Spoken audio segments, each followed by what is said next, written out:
Kush,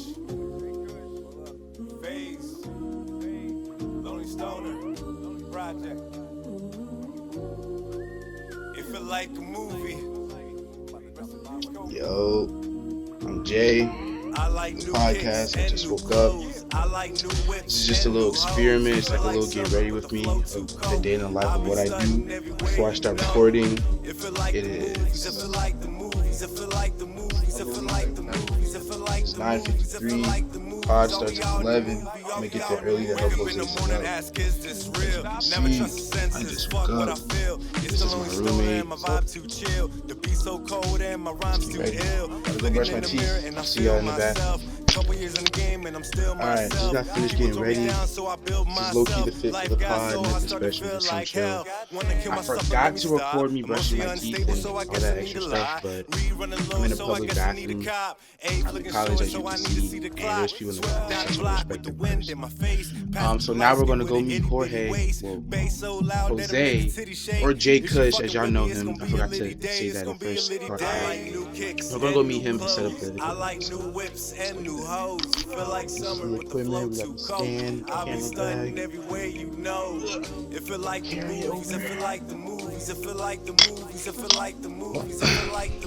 Well, I did wait though. I did get some studying done because I got a midterm today, and I was on the game for a little bit. Just a little bit. If it sounds like I'm struggling, it's because I am. Alright. Sin in his life is making a cinematic. I'm the hero to stop all the villain that is twisting the plot. Don't you love a little bit of static clean for females in the bed? I've been a habit 40 days and 40 nights is a movie I relate to. Trying to walk 8 miles, waiting on my breakthrough. What's up, Charlie? Ready for the pod? Yeah, because Jose says going to be the vlog. The moment I wake up. This is the other pod buddy. What's up to the people? He's more sympathetic. I school him in 2 times, so give me a little extra credit. So get your popcorn for the pair of annoy. If I'm boxing, I'm box away. I like Oscar De La Hoya, boy. I like new kicks and new clothes. I like new whips and new hoes. Feel like summer, but the flow too cold. I'll be stunting everywhere you know. It feel like the movies. I feel like the movies. I feel like the movies. I feel like the movies. I feel like the movies. I feel like the movies. Are we all in the movie? Are we all in the movie? I like new kicks. So depending on how this looks on the camera, the video, once it's edited in, I might start doing this more often. I'm not really used to doing this. I should be facing it towards me. I'll just face it towards me. But yeah, I don't know.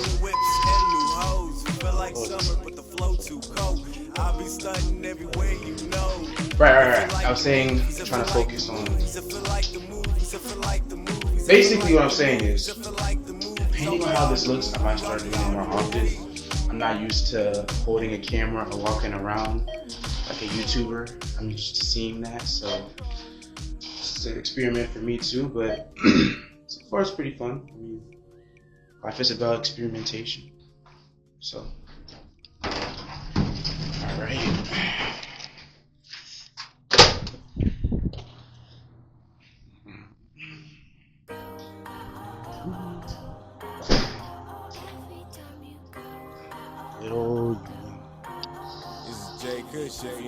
Okay, so I lied. It is raining outside. It's just light drizzle. Every time you go, Nothing crazy. What is that good? every time you go, I can't stand it. If love's bullshit, then I gotta keep it candid. Playing with the cards that I was handed. Sorry I make mistakes, but fall in love with you, I couldn't plan it. Too many lies got me feeling like Samson. Without you, my house can never be a home. And I can have a mansion. I hate to lose, but you gotta take chances. Cause everybody out here gambling. Try to find the one who could understand me. Mind the clouds, so I'm never prepared for the landing. Cause every time you go, when it comes to snow, the sun's gone and nothing grows. Without you, I'm crippled, so I gotta roll. I try to be strong, but it feels like I'm a foe. Cause I'm feeling like I'm not whole, not complete. Self-defeat, so I probably should eat in breakfast or doing this pod. But usually when I wake up early in the morning, however, how the episodes be, it's not even a word, but how the episodes are, I get hopefully get hungry mid-episode, and you start hearing my stomach growling. It's crazy. alone when you older, but it's fuck. Wonder why you crying, no one out. About to walk up in the studio. Cause in my mind's library and I can't seem to close that folder. You lock me out of heaven, turn me to a older roller. If I'm not with you and I can't stay sober, sleep with Chuck, rocks, ID. tell me put this boulder. Cause it's crushing me now, how the fuck we not together? If you're in love with me, gray skies, rainy days of company. Every time you leave, you the air I breathe, you the salve to my deed. You're my universe, without you, there's a galaxy. The stars wouldn't shine, the sun wouldn't be. So there. I'd be in darkness and I couldn't see. Wow, This yeah. happened what you mean to me, so please This don't is go. where it is. Let's transcede to my happiness, I'm so broke. Alright. Get you guys in the potty. So, you ready?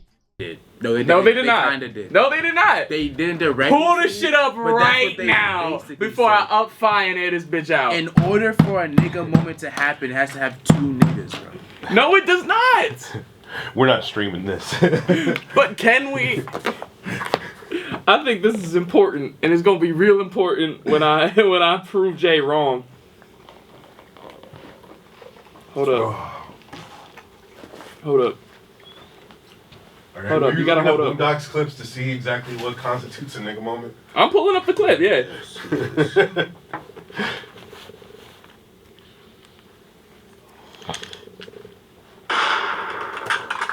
Watch where you walking, nigga. Hey, what you say, nigga? Watch closely. You're about to experience a nigga moment. Webster defines the nigga moment as a moment when ignorance overwhelms the mind of an otherwise logical Negro man. What did you say, bitch, nigga? By definition, a logical Negro man. Illogical, self-destructive man. I.e., like a nigga.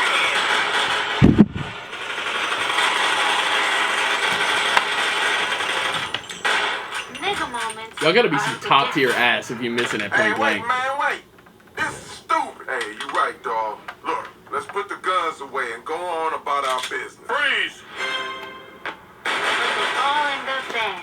If they had their own category, nigga moments would be the third leading killer of black men behind pork chops and FEMA. It's a fact. Now let's see how a nigga moment affects a white man. Again, a nigga moment affects a white man. Bitch. What did you... Wait a minute. I'm white. Where you going? Don't you ignore me. This is a perfectly good moment to throw your life away.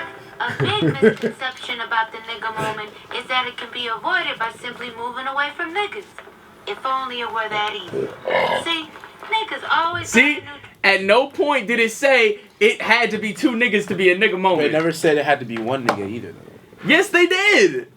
They specifically say The Webster's dictionary defines a nigga moment in which Webster defined it. an otherwise. He's being sarcastic. No, I don't. No, but they did. They said it in the show. I'm quoting the show. No. I'm saying like in the show they don't actually mean it. It's No, in I the know. episode, yeah. But like, it says when an otherwise logical nigga, therefore only one nigga, acts illogically. Right. Now let's see how a nigga moment Right. affects a white person. Right. It is not saying that white people cannot experience nigga moments. It is exactly saying that they can experience them, and it just affects them differently. Okay. Now I'm understanding. Yeah.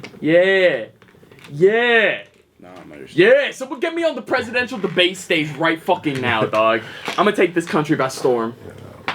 The wolves ain't ready, I am the storm. Dude, there's this corny ass photo of this dude in like full tactical gear, and he's like... Bro, it's like the wolves are not What did ready, you- I am the storm. Wait a minute. White. I'm white. What the rich people love. I feel like they can just afford extra ha's, you know? That's why they're so enunciated. Yeah. Every time they laugh, they go up in the stock market. Every time a white person laughs, the stock market goes up by 1%. That's why we need to keep them happy.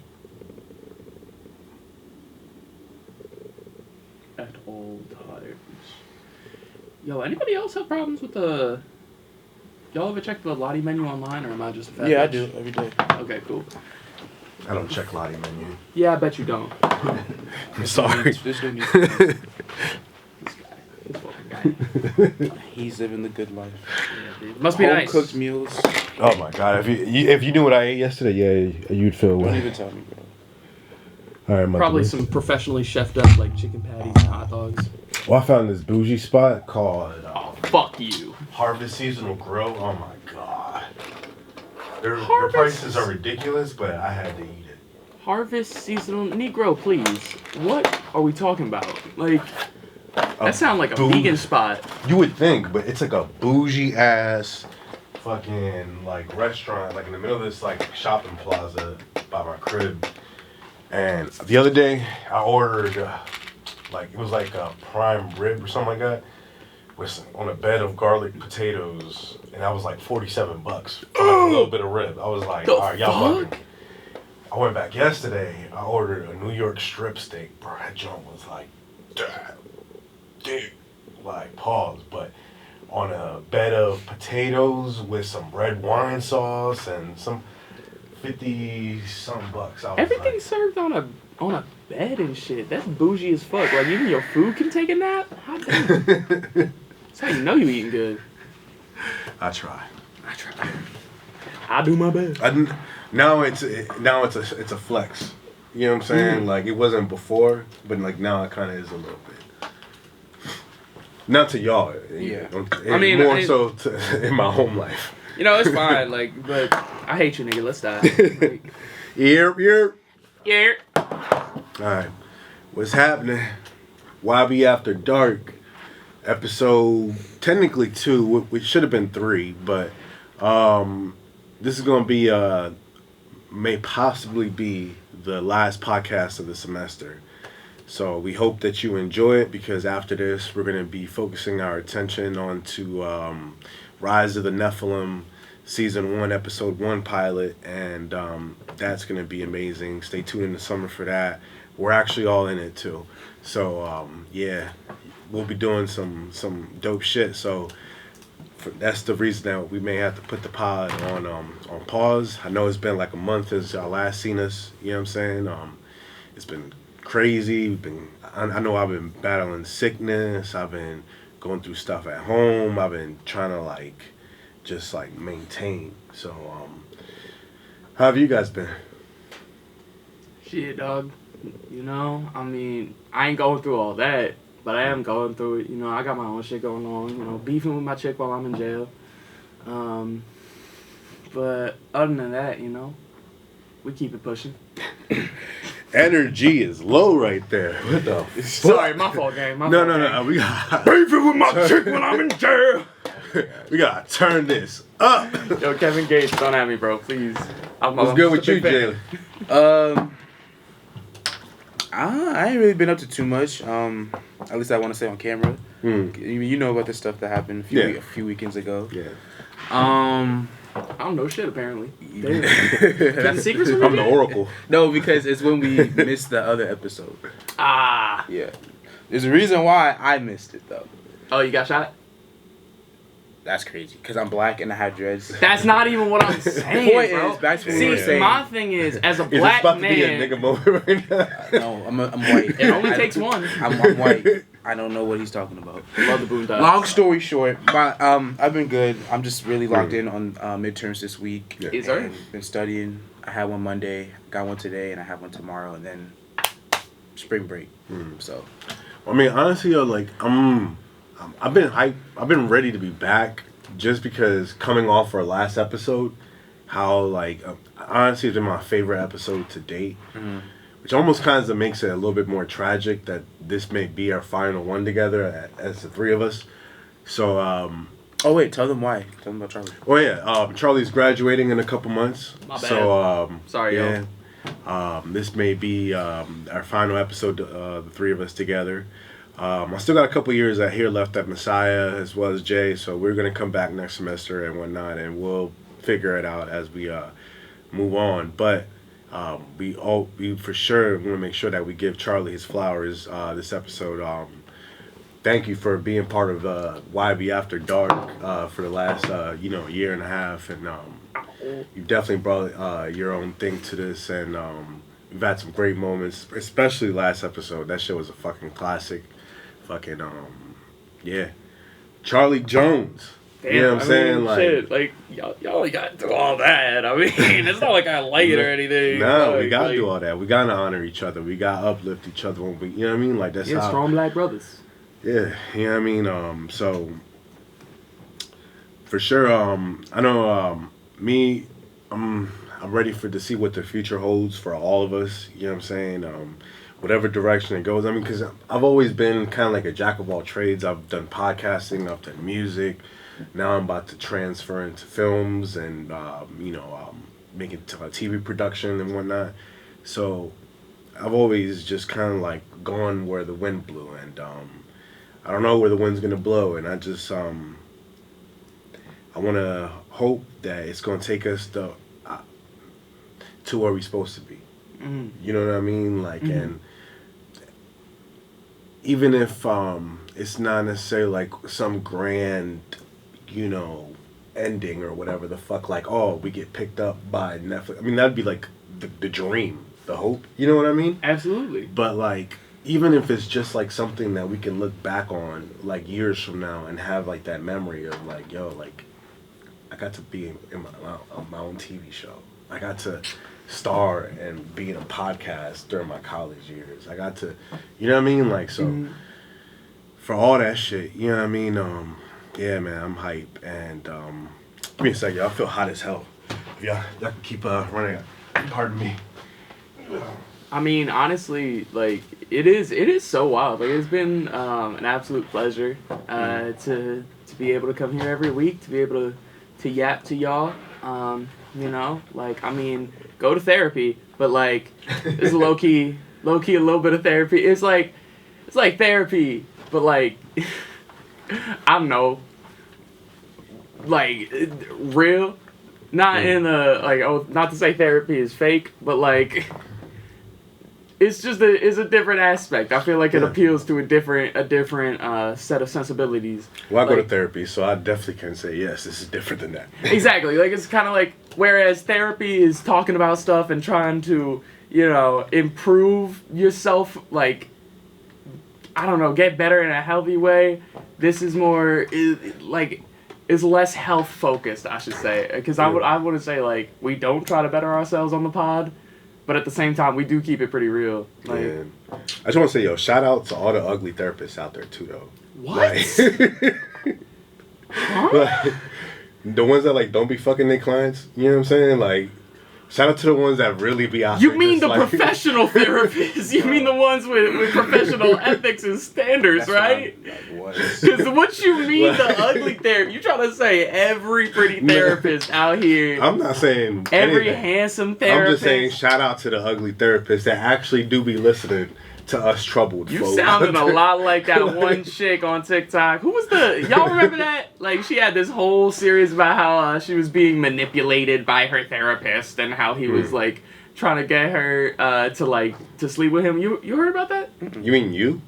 Yo, first of all, look, I don't need to manipulate nobody to sleep with my therapist. I'm talking about the show, You on Netflix. Oh, You! That was a plot line with a therapist. If my therapist is listening, I'm sorry.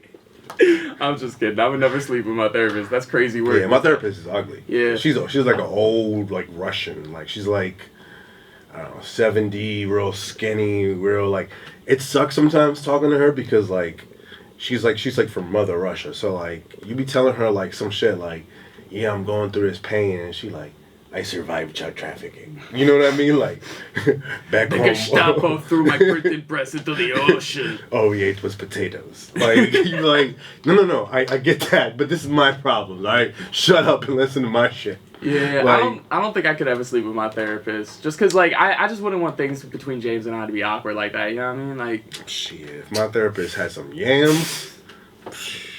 So he just going blow past the fact I said James. That's a dude. No, I'll be I was ignoring gonna say, that. that sounds like a man, but No. Yeah, so the fact that none of y'all said anything and I'm just accept that as like, I'm glad we can be accepting and understanding I'm of saying, all this is sexual inclusive. If you orientations swing on the that show, way, but cool. come on now, I mean, if you swing that way, cool, bro. man. I already thought it. Like, If you like Y'all dick in picking the craziest fucking time. If you like dick to in your be- butt, bro, that's on you. That got nothing Yo, to do with me. why don't you start digging Like in your I'm- butt, twin? I said dick in your butt, bro. Bro, we'll start said digging in digging. your butt. That's step one. All right, let's change the topic, bro.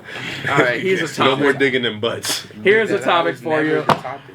Greetings, salutations, and uplifting blessings to all my sisters out there in this fine Women's History Month. Let's take a knee for the rest of the pod, huh? I just like to thank all the mothers, all the sisters, all the Who are you strong women pandering out to? there. I ain't pandering to nobody. This ain't a performance, This- baby. This just You know what this me. looks like? This looks like This when just me, brother. when white people was doing during Black Lives Matter when they was posting the black face. Yeah. They're like, we stand with y'all. I'm the That made it- Colin that made it Kaepernick more of racist. women. That made it more. But nah, man, like, happy Women's History Month, all y'all out there. I just kind of wanted to bring that up. I'm 6'4", I read feminist literature. It's just what I do. You know how it is. Ladies hit my line. I'm never dodging the performative male allegations, bro.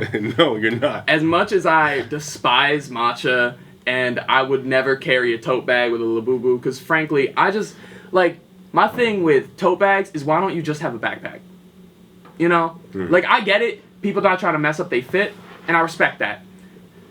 I personally don't care. I ain't got fits like that. My streetwear is streetwear. I found it on the street, I wear it. Like, that's just all I do. I ain't really trying to get pressed about fashion like that. I ain't That trying to sounds spend- like some homeless shit. What are you talking about? Well, I mean, hey, Like, bro. You just Like, be out there with a little cart, like, I'll take that. hey, My I mean, size. nah, I don't think I've ever worn anything I found on the ground.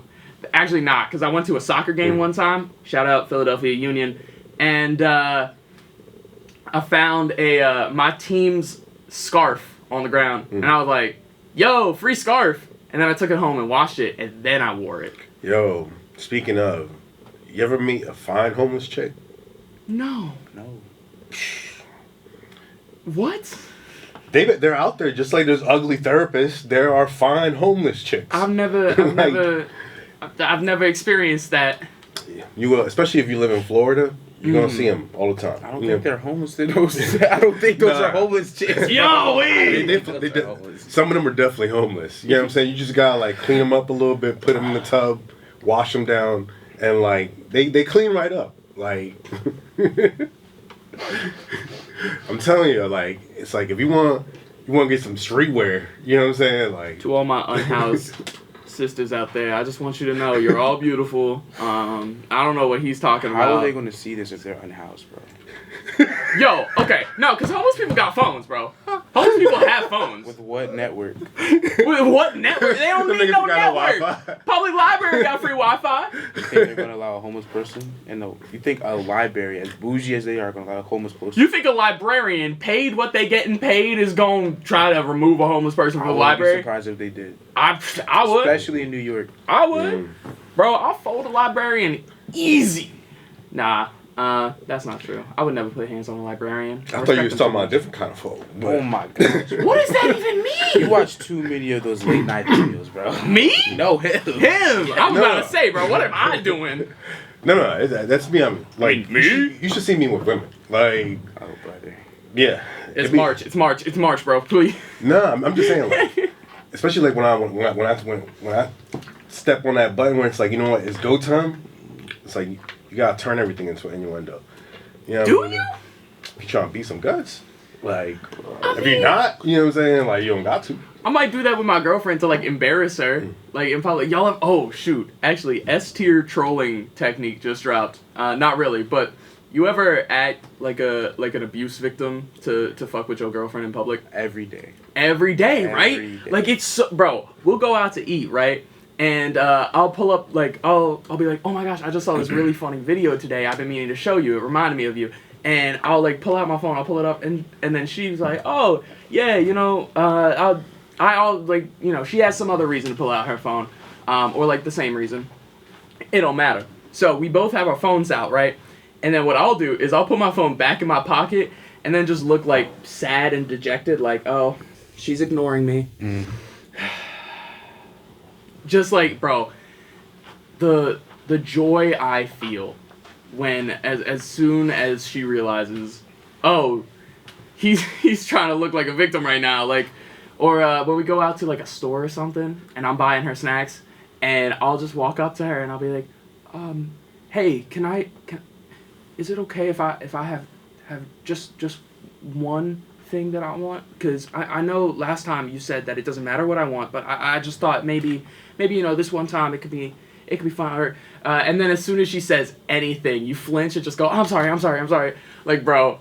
Because what's she gonna do? She can't get mad? I don't go that far. No, you gotta go that. I'm telling you, brother, ain't no rush just better. looks too submissive. I'm sorry. Yeah, I would feel away. Bro. Like my balls would tingle. Like, you know what I'm saying? Like, they would be like, what are you doing? We're here right now. Don't act like that in public. Nigga doing a bit? Yes. Y'all too? Okay, alright. I ain't realize y'all egos was that fragile. My fault. My ego is fragile, but like, I still joke with her, but it's like, whenever she raises her hand, I flinch, and that's all I do.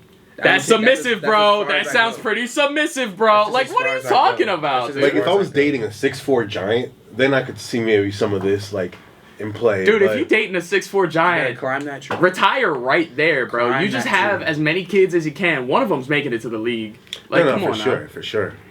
But I don't know. It never works out with tall chicks. And short girls be cute. Like, I don't know what it is about short. Like, I like tall girls. Don't get me wrong, but short girls be cute and then devilish. Like, and there's just something about the two. Like, they look innocent, but they're really not. You know what I mean? Like, they'd be like some ankle biters. Yeah. Like, I feel like you have to define what height range is short girls, because like anything below 5'4". I mean, I'm 6 feet, so for me, like, anything below 5'6".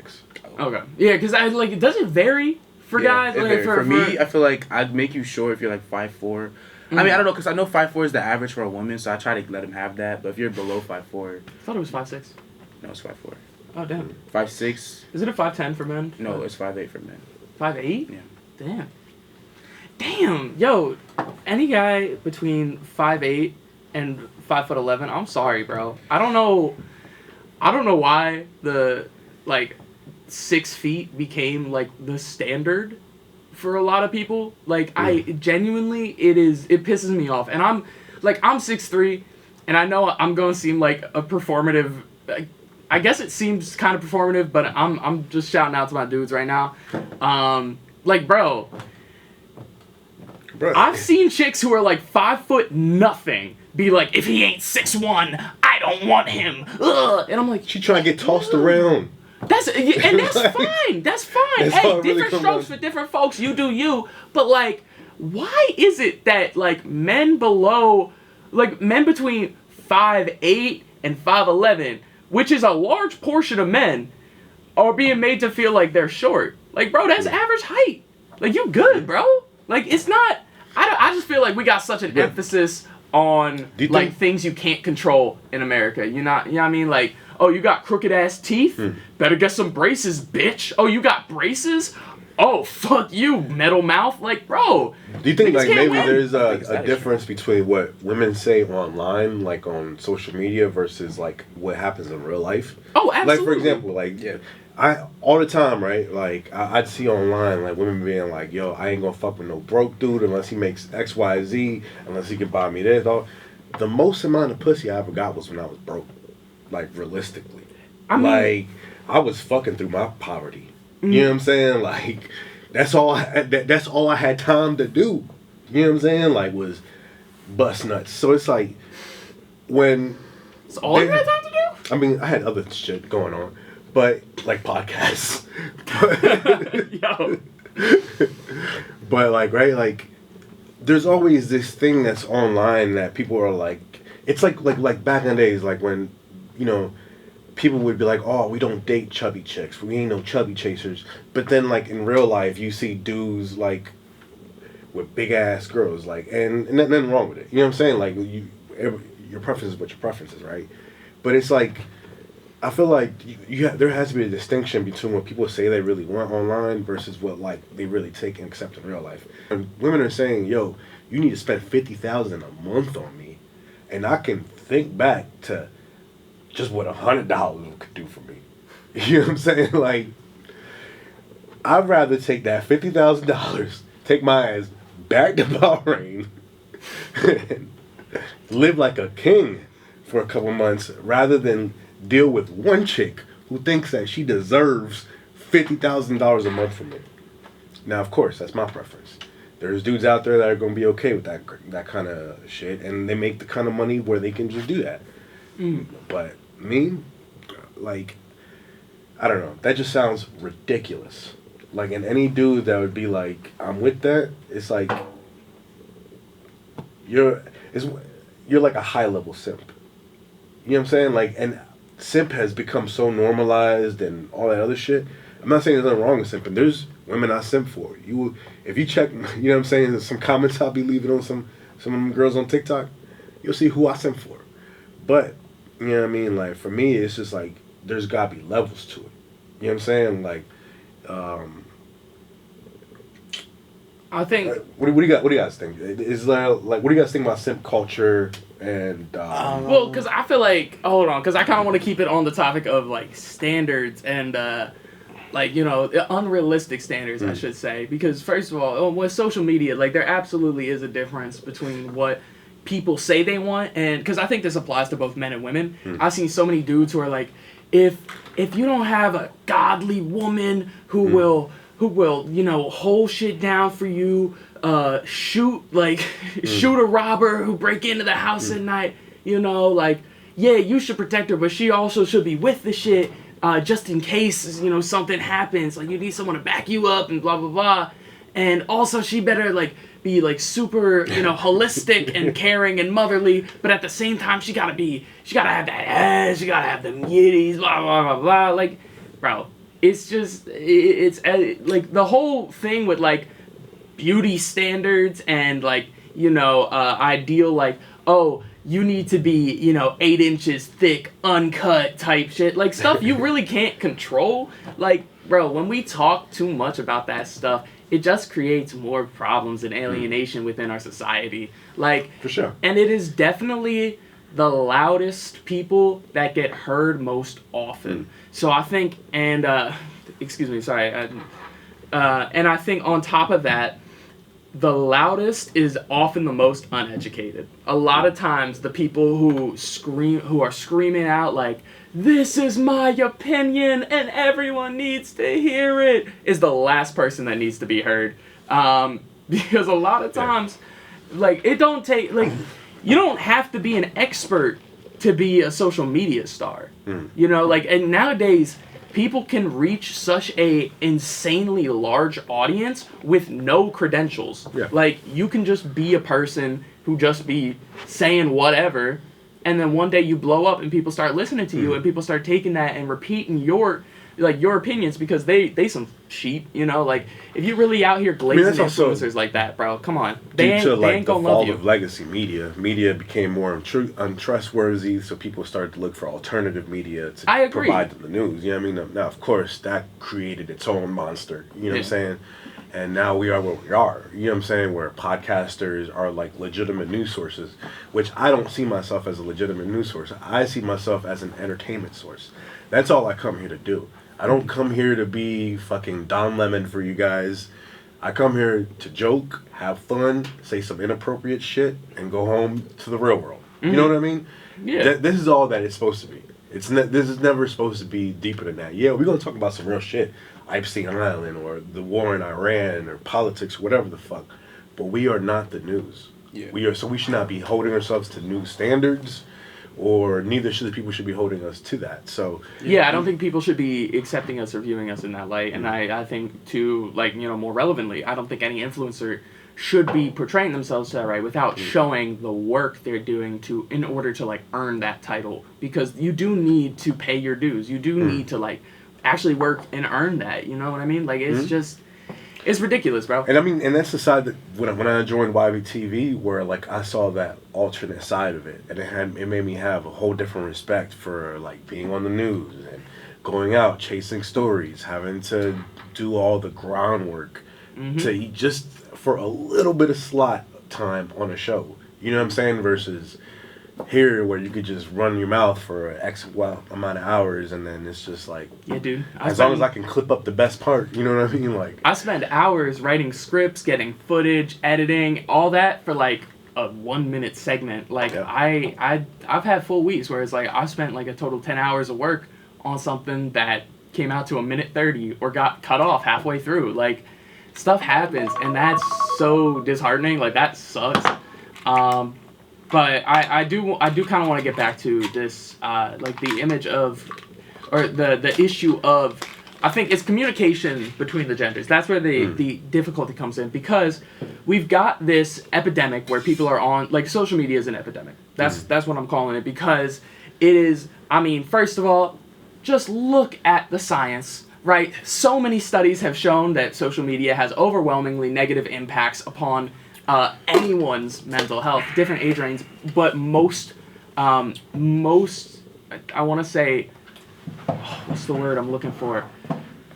I can't think of it, but the most affected age range is often teenagers. Yeah. You know, and the people in the most formative years of their life, and they are developing body image issues, eating disorders, mental disorders. Exactly. You've got young men out here thinking that they need to be Andrew Tate in order to get a girl, and that's why you've got so many like toxically masculine men, incels, bro. Right. It's like, oh, it's the women's fault. Women have such unrealistic standards, and women are just objects and tools, and you know, you just gotta get money and bread, and then you'll get the women. And it's like, bro, like, y'all are hurting yourselves. Have you tried making her laugh? Like, have you tried being open and honest with, like, yo, have you ever heard about, I don't know like, about that part, but no, because like my thing, that's what I mean, bro. Like, I'm saying, like, if you're trying to shoot your shot at a girl, you're not gonna start with being open. Bro, I'm trying to find love. That's you're not starting like that. You're presenting your most likable version of yourself. You wait to do that. There's stages with talking to a girl. You don't. I know. I'm not saying you walk up and go, here's my darkest secret. I'm saying, find someone you vibe with. Find someone you can actually love. That's the issue. That's why I'm always talking about love on this podcast. I swear this is like the fifth time I've brought it up and had this exact rant. Where it's like, love, man. Just look for love in relationships. Everybody looking for everything other than love in a relationship, and y'all missing the point.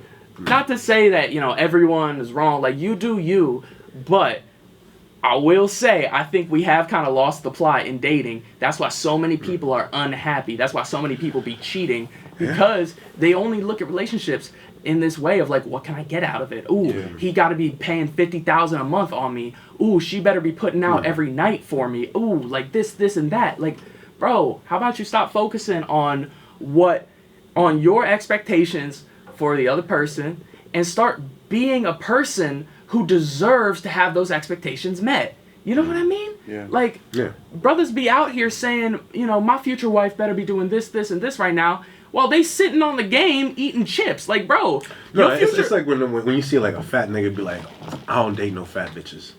It's like, bro, you the same size. Like you gonna have to find a skinny woman who wants that. Like, or vice versa. Like, when you see big girls be like, I don't fuck with no big dudes. It's like, but you want to be loved? Like, I could kind of understand it from both sides, though. Like, I feel like for a fat dude, he maybe don't want a fat girl because he feels like they'll have the same habits and tendencies. So maybe he might want someone to like help him lose weight.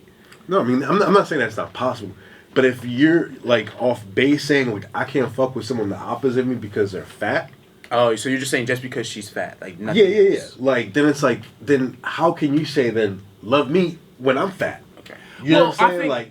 And I get that. And I do think that there's a valid point there, because it's kind of like, oh, I want, you know, it's a bit hypocritical to say one thing. However, you know, there are like skinny people who love a fat person. There's like, you know, people have preferences. Absolutely. So it's not to say that like, oh, you can't have standards if you can't meet your own standards. I think relationships are about growing with someone. not to say like, oh, when you meet them, don't worry about the flaws you perceive because you're going to grow with them. That's not, you can't fix him. All right, girl, I'm talking to you specifically. You cannot fix him. I'm so sorry, but like, ain't shit gonna change him. He's What's just your gonna name? hurt you.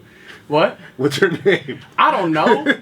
But you know how many girls need to hear No. that right now? Because there's a lot of shitty dudes out there. For me, right, like everyone's entitled to their preferences, but your preferences are cannot be like entitlements.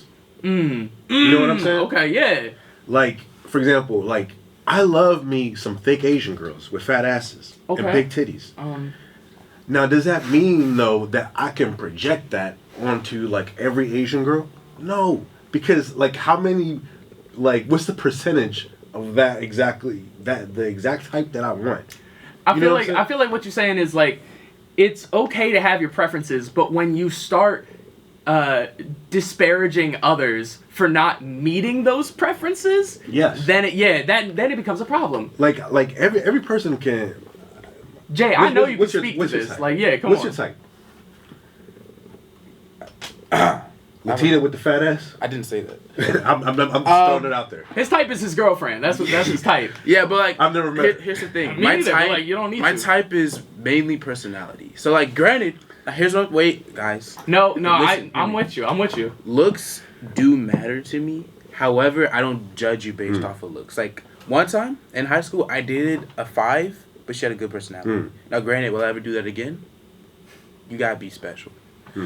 But no, That's crazy. I just like no, because like there was underlying things in that relationship, so that's why. No, I get that. Anyway. I get that. It's just like that's Back on the topic. I feel like for me, looks is what draws me in. I'll say that. But afterward, when I'm talking to you, I'm not talking just because I have your words. When I'm talking to you, it's not because you look good. So now we're done. It's like, okay, now let me see what's deeper in there. Yeah. Because I've talked to 10 out of 10s, but their personality was some shit. And I've talked to like 8s and 7s, and they were better. And any day, if someone was like, here's a 10 and here's a 7 or here's a 6, I'm taking the 7 or 6 any day of the week because deep down they have like what I'm looking for. That's what I thought last semester too. But you know what I mean? Like, what I mean though is, right? Like, you don't have like a type of girl that like you're like automatically attracted. I do. Like we're I got from just a weaknesses. looks perspective. Now, Okay, of course, so like just look. just looks like. Are there like certain types that you gravitate to? Like for example, like myself, I like me some thick Asian girls. I like me some thick white girls. I like me some thick Hispanic girls. I love me some thick black girls. I mean, maybe it's just thick. I don't know. I think you just like thick girls. But you know what I mean? Like, I definitely do have like a type, Yeah, me and I too. can see it sometimes when I'm like. Yeah. By my exes or some of the girls that like I'm like, yeah, you're a little too similar to this one, that girl must have been the prototype for these. Okay, Yeah. cool.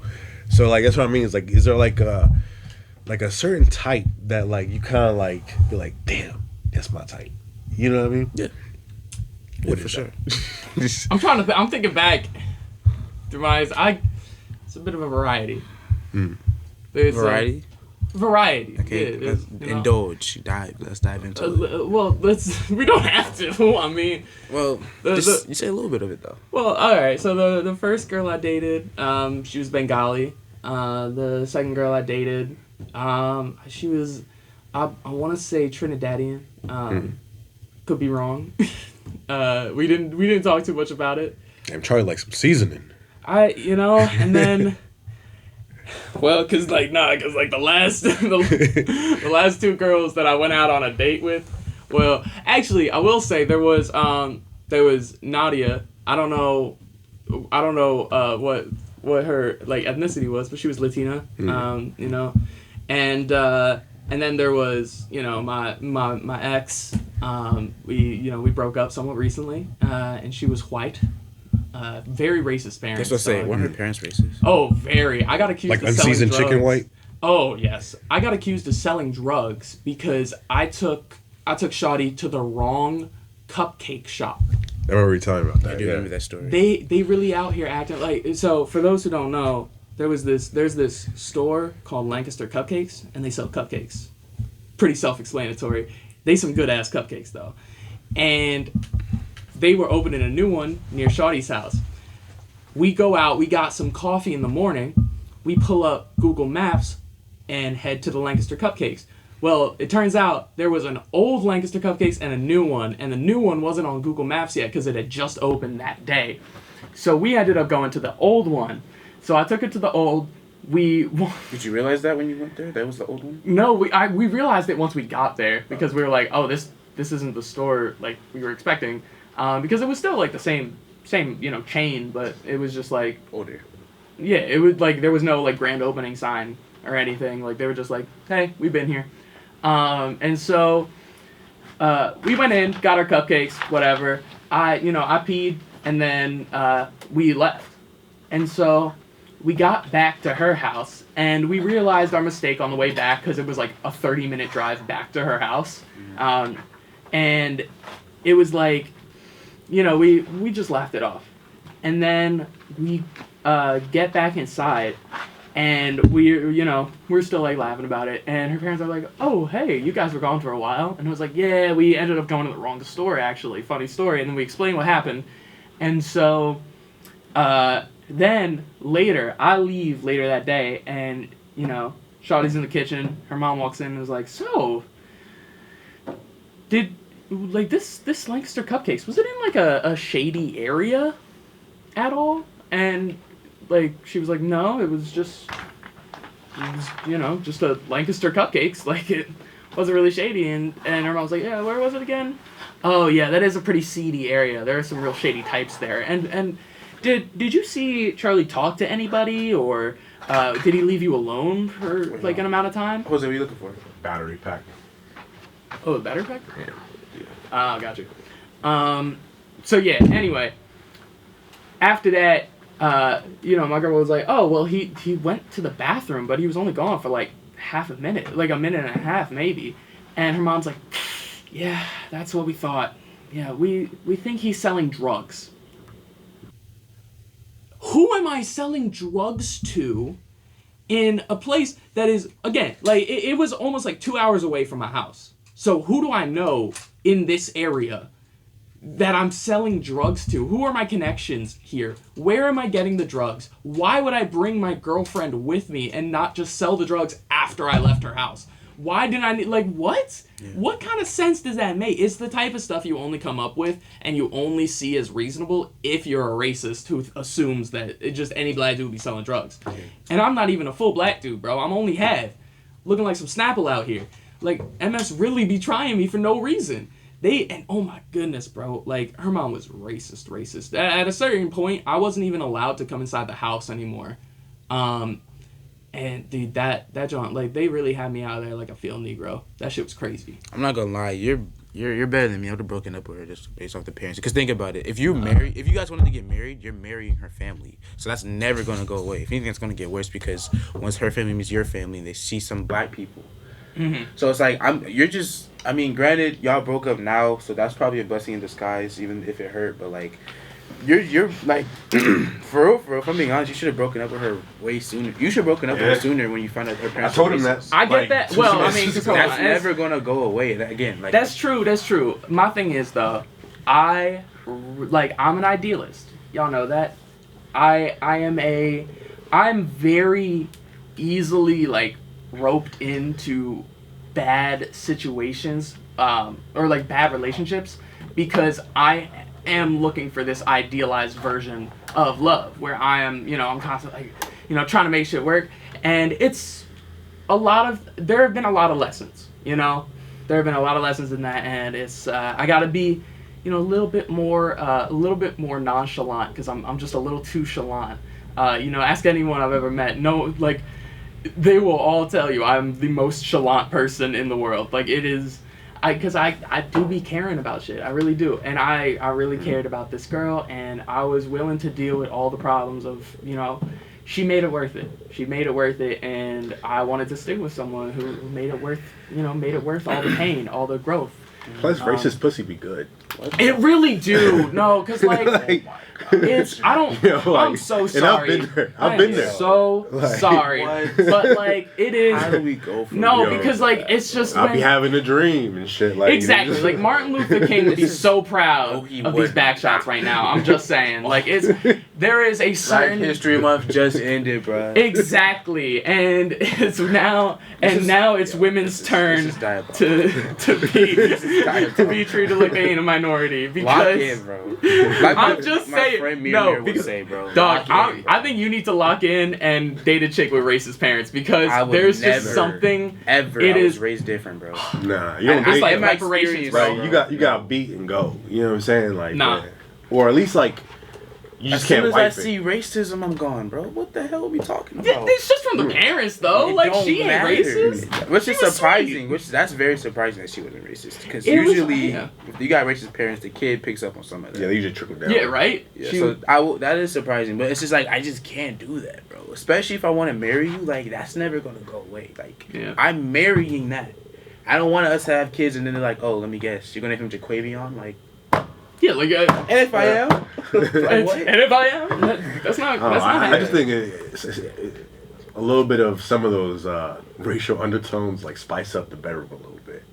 Like It do. It like kinda, there'll be it adds a level of subtext to the whipping that just really I think. hell yeah, yo, like especially like never mind. I'm not. Yeah, Yeah, I think we need to change the topic. Just keep it in the mind, bro. Guys, I'm joking, y'all. No, I mean this is entertainment. Yeah. Anyway, But so talking about like beauty standards for both men and women. It's a ridiculous phenomenon. It's only alienating us. It's giving, young women like eating disorders. It's giving young men like body image issues. And sure, while it drives some young men to go to the gym and pursue like a healthier lifestyle, it's not for a healthy reason. And when you start ego lifting, like when you're just doing it to get that physique, that's how you get into some really dark places. And then that's when you how, get addicted to that shit, And to that's- like to the gym, and then Exactly. you start creatine like all day, you just start consuming Like, yeah, 3 it steaks just- a day to try to like build the protein. Exactly, and if you make that your whole personality, like chicks don't dig gym rats like that. I mean, I'm sure there are some who do. I don't. Again, like that's the problem right there. Whereas like we make a generalization. Mm-hmm. Yeah, generalization is the is a scourge upon positive open communication because it just doesn't really like have It's not allow open to any room for that. imagination. Exactly. And- So you have to qualify your statements. And that's why like I enjoy the experiences that I had. Like I know sometimes I'll be saying some off the wall shit, but it's because I've experienced life in a way that's like so fully kind of like open and transparent where I can be that way. You know what I'm saying? Like I don't try to disguise some of the I don't hide myself in who I am in front of the cameras because that's not my job to. Like people can of course have a problem with the things I say because yes, sometimes it may come from a dark place or I may say something that may sound offensive to them, like ugly therapist or whatever. You know what I'm saying? Like hot homeless chicks. But like I've seen them. You know what I'm saying? Like I've lived it. So like when people are they're judging because they're coming from a place that's not so open. They haven't had such a diverse, rich life like myself. And I feel sorry for them.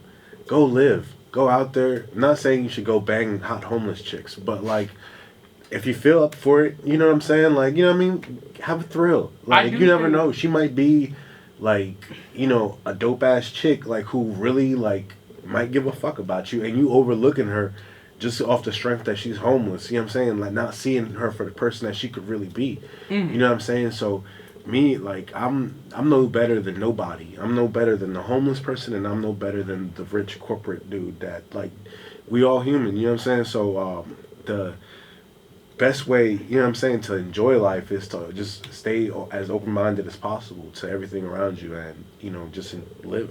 Mm-hmm. Yeah, absolutely. I mean, it's... I forgot what I was going to say earlier, but... Well, let me segue then. Speaking of living, how do you guys feel about the war with Iran? Like, I know, like... It's stupid. If we're being honest, I think it's stupid. It's dumb. It's like we're being lied to by our government, and it's like at this point, it's just blatant. Anyone who's still out here like supporting Trump, like bro, he ain't gonna pay you. Do you think it's a distraction from Epstein Island, or do you think that this is just like? I think it's a symptom. I think it's a side effect of the whole thing. Israel kind of like owning the U.S. and being like, no, we're pulling you into this, whether you like it or not. I don't know, because literally Trump was the one saying that Biden and Kamala would start the war. And he was promising not promising, but basically he was saying how he wouldn't start a war.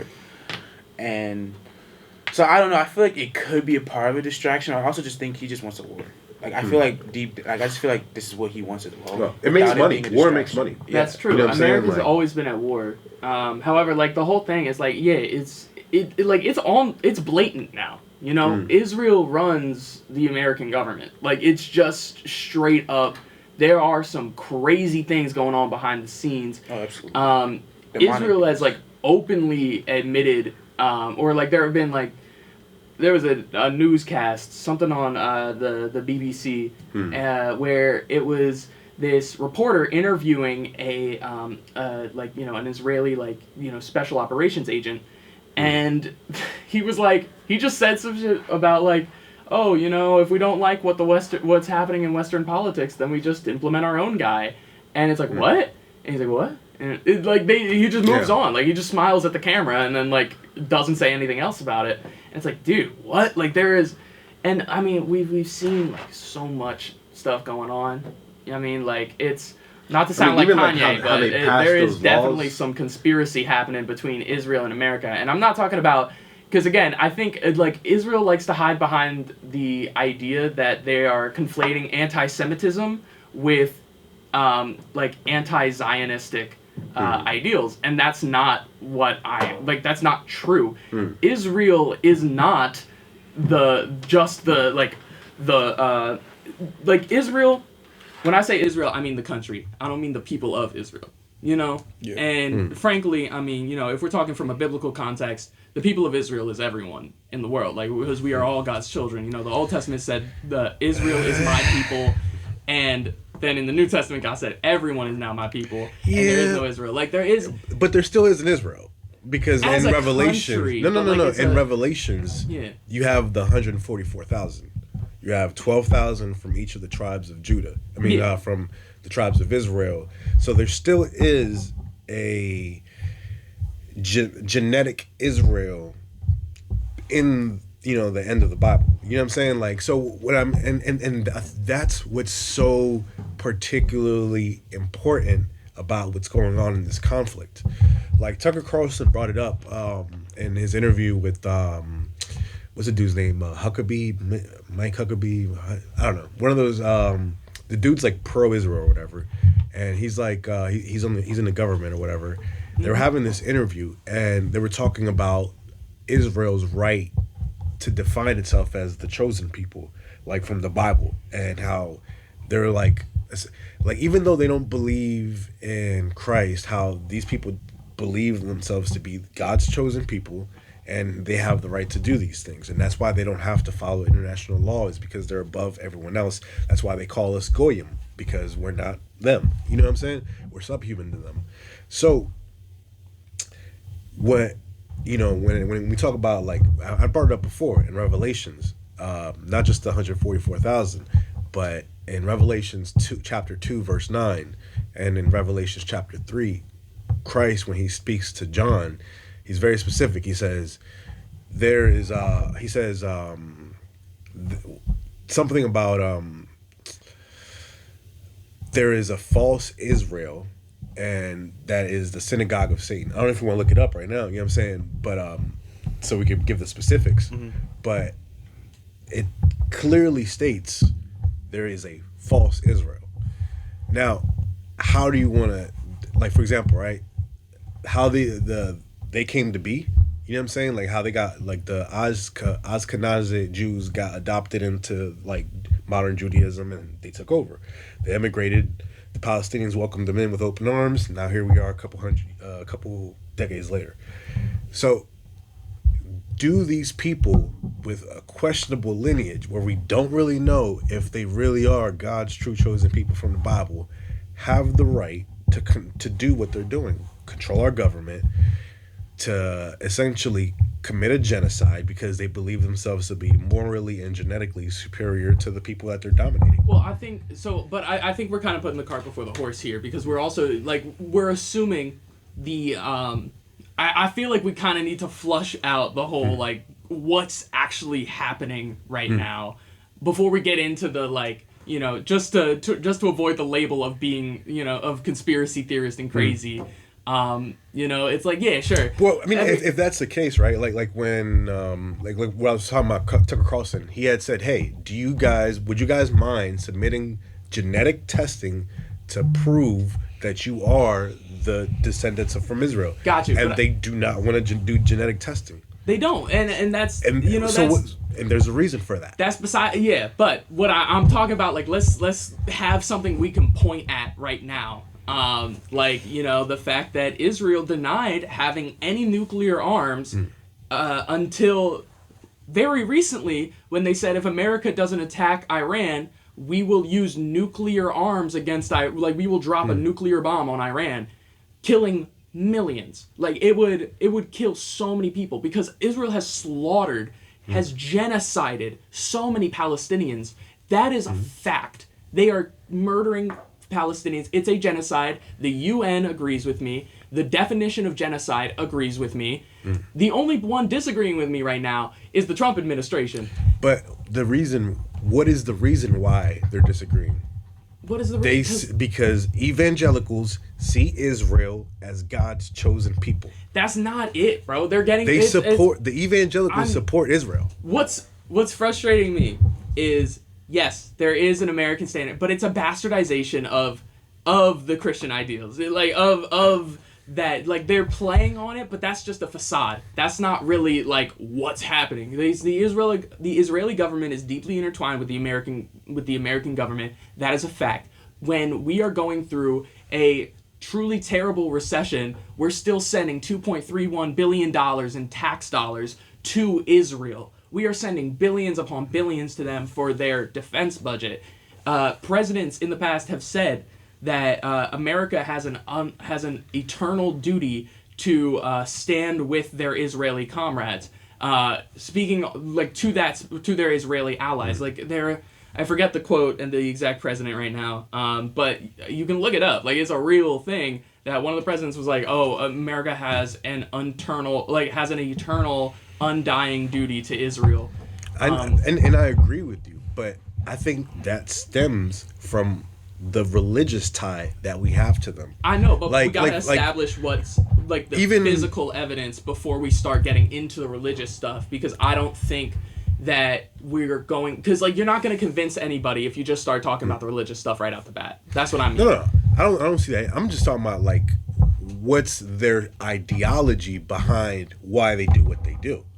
That's all I'm getting into. Is they see themselves as God's chosen people, therefore they have the right to do to us goyim, whether it's Epstein Island, or whether it's blowing up the Palestinians, or dropping bombs on elementary schools in Iran.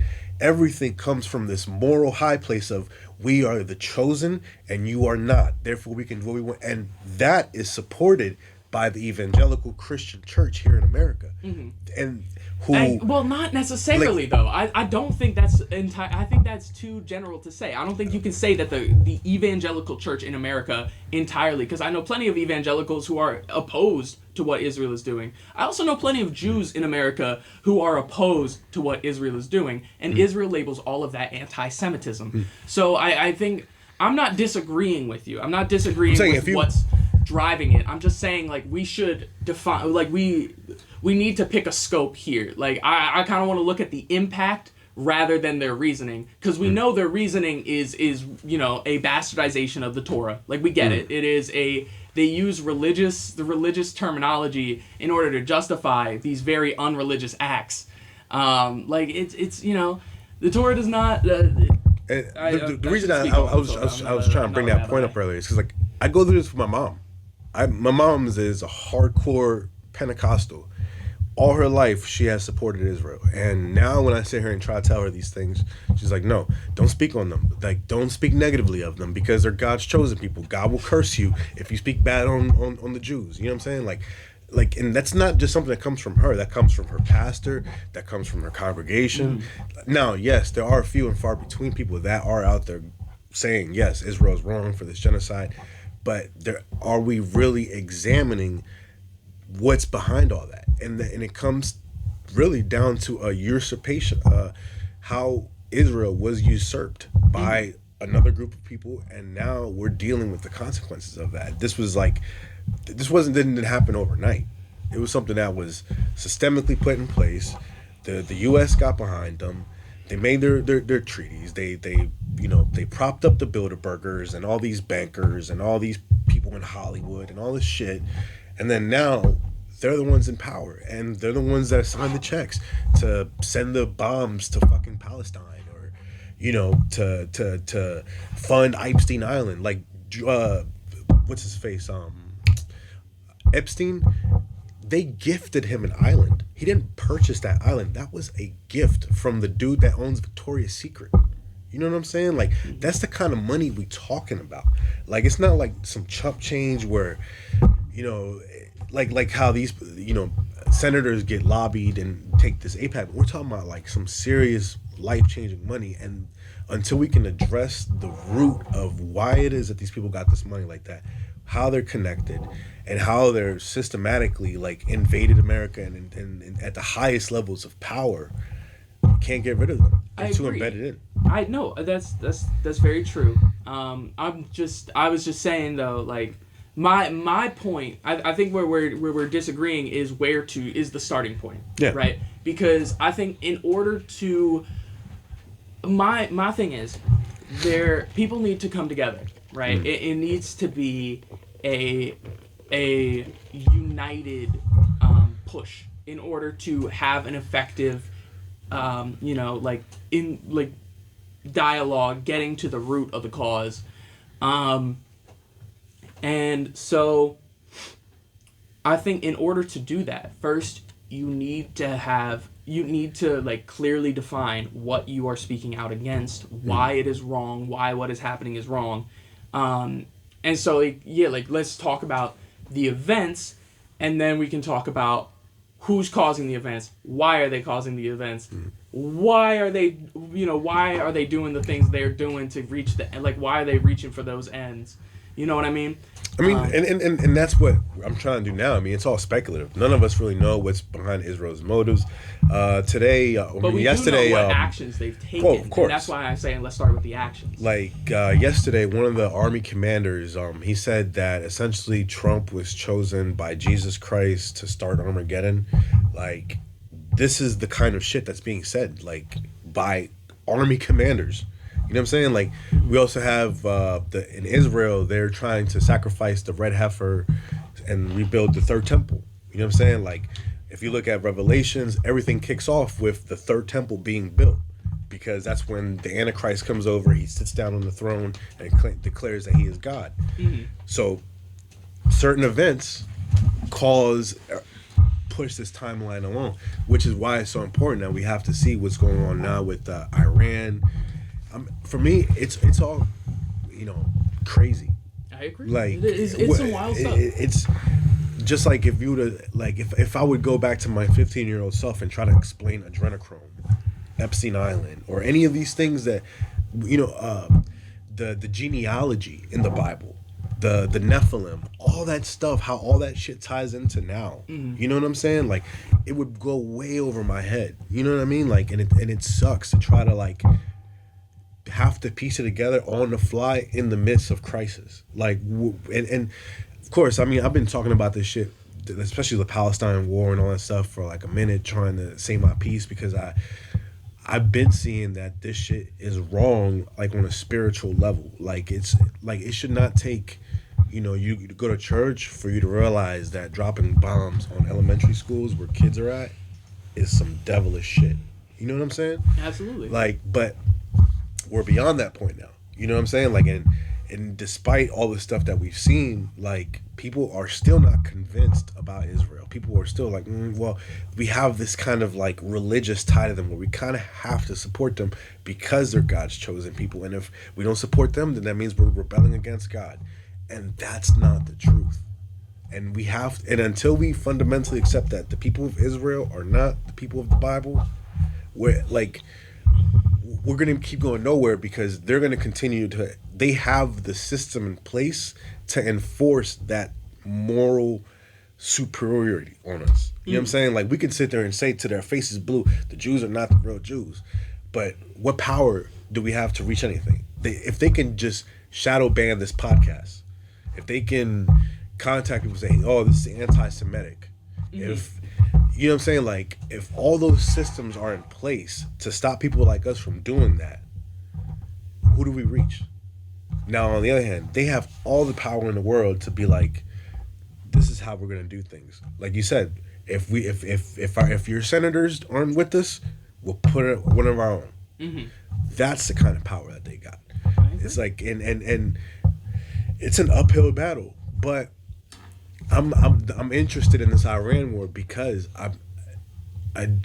there's a part of me, and it's fucked up, but I kind of want Iran to like get some get back.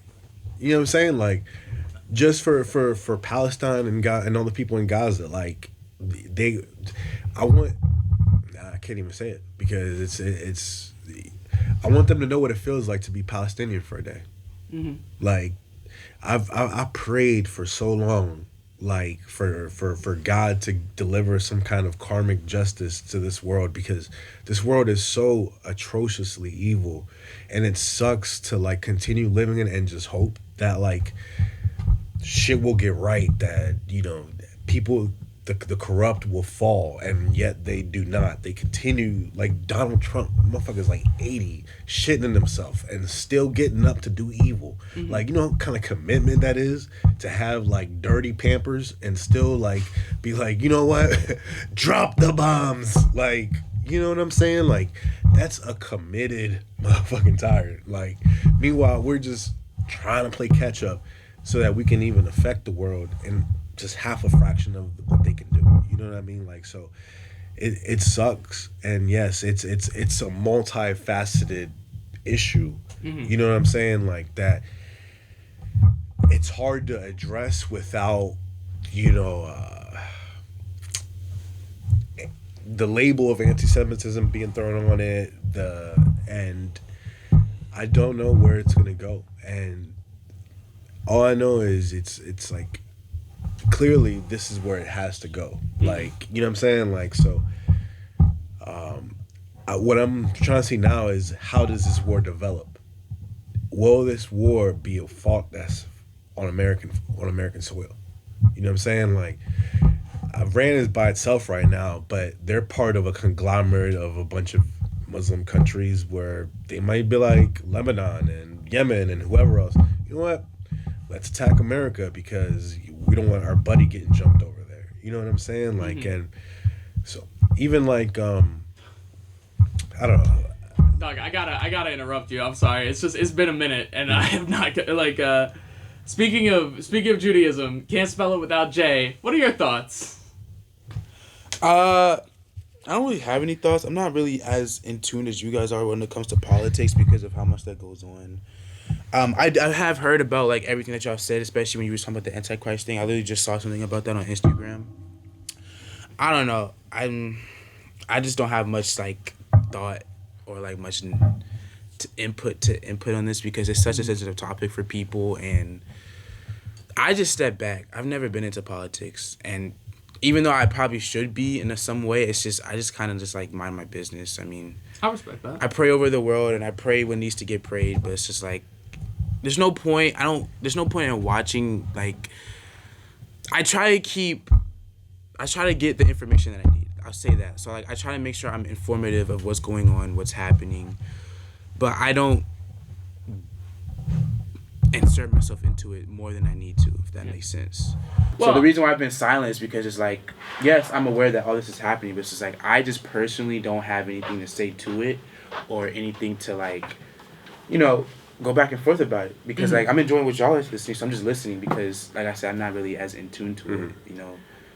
I do understand that. And I'm not a politics guy. Yeah, no, and I get that perspective, and I do think there's a lot of times where I have to like get off social media because it's just too much politics. Like it's just too much like, oh, the world is on fire, global warming, you know, all this stuff that is important, you know, and it's important to be educated on.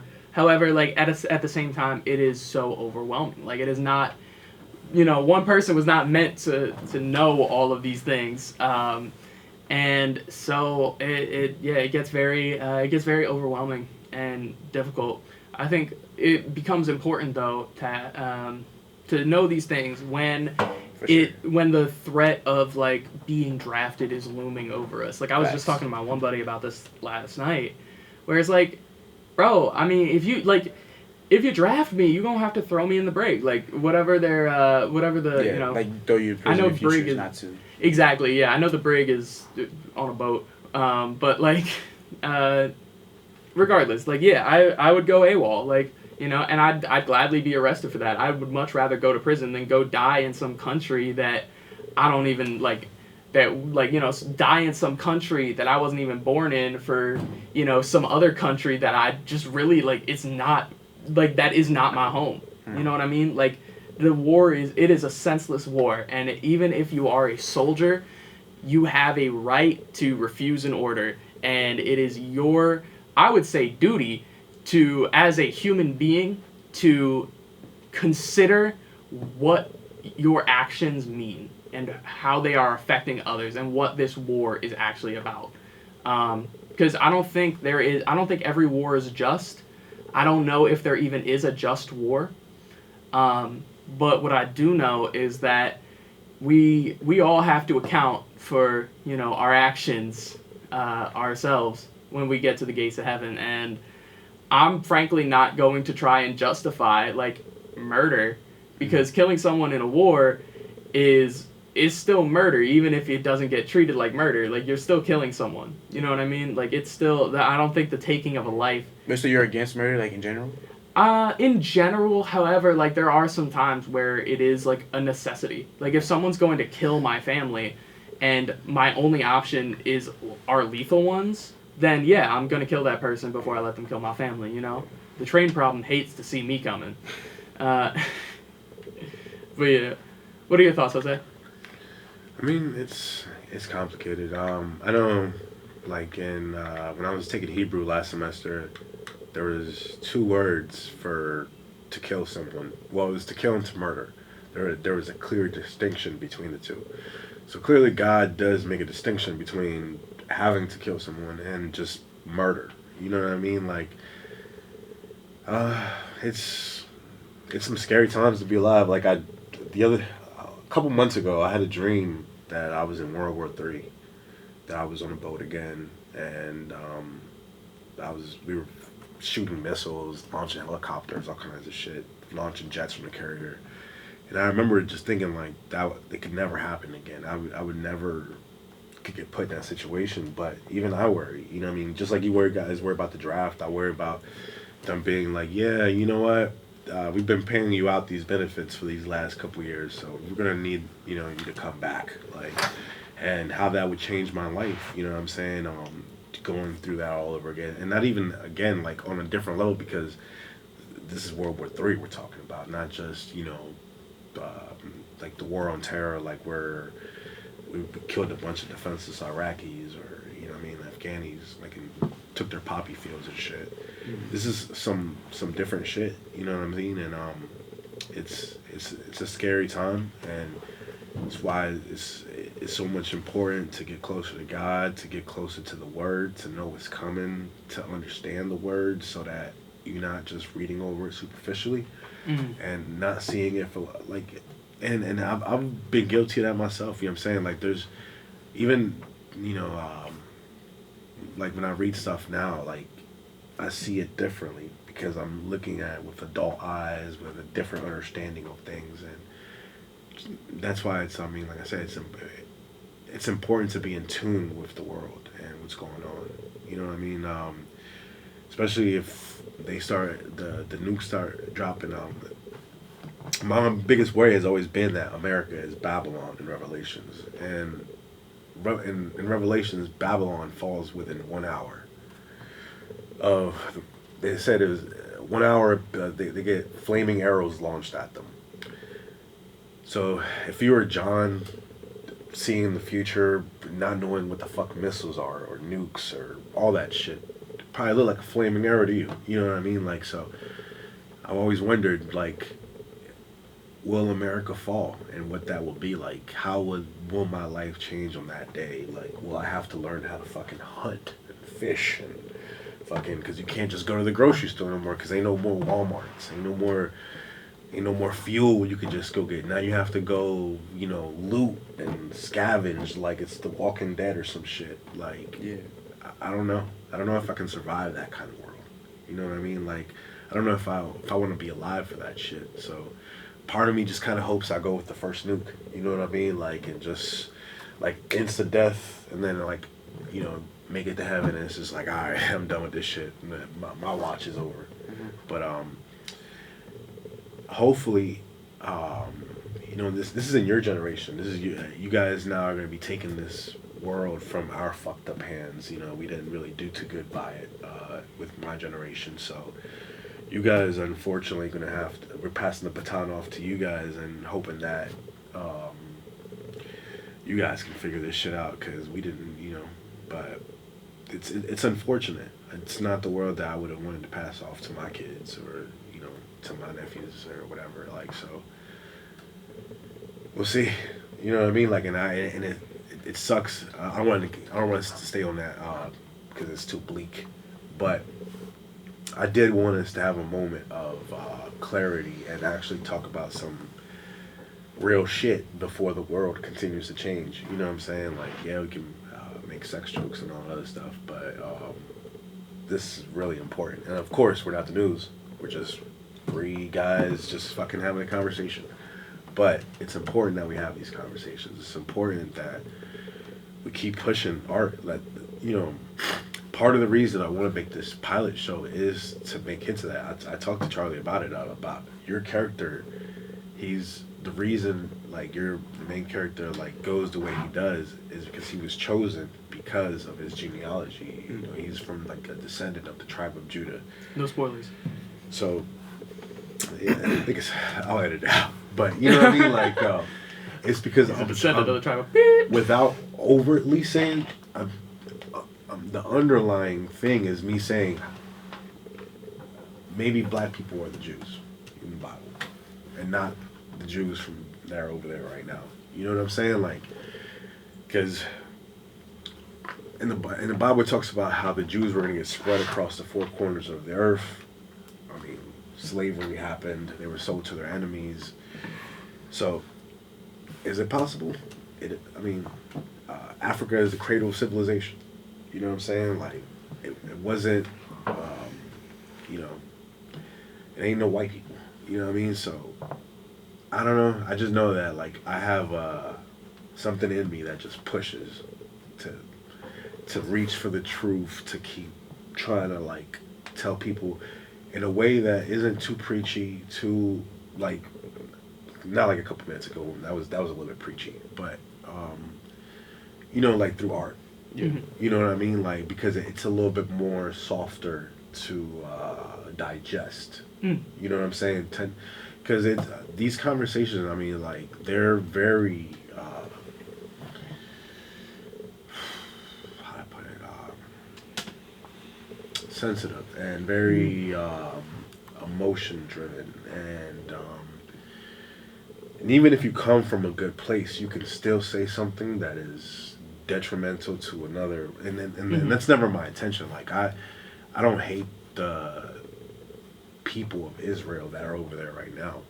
I hate their government. I hate their leader. I hate the fact that a lot of them are okay with what happens to the Palestinians because they get to, you know, become settlers and take their shit.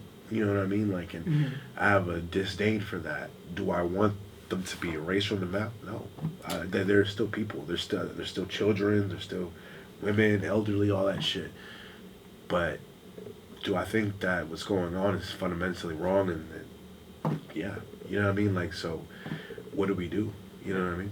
And I think it's absolutely your right to believe that. However, I personally, I'm a big fan of the Israeli government. I love you, Netanyahu. You're my best friend. Please don't kill me. Please don't Kirk me. That would suck. I don't know if y'all saw that. There's some really weird stuff going on with the Kirk assassination. Oh no, the for whole, sure. Like, because like he just spoke out against Israel and.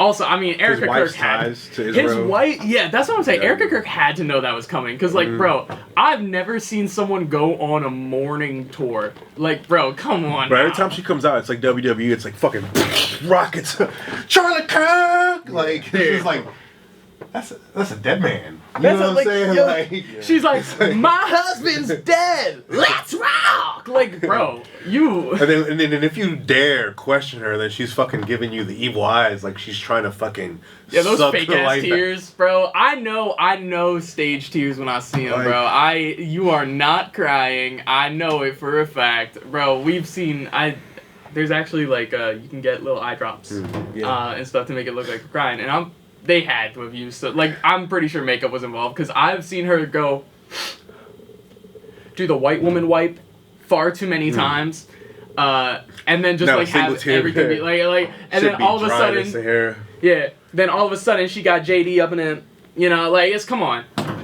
Yeah. Come on. Like why is I don't know anyone who like my thing is it is an insane thing when you think about it because this is a woman who supposedly loved this man now making his death a political statement. She's using it as like fuel for as political endorsement. Like, what? Yeah.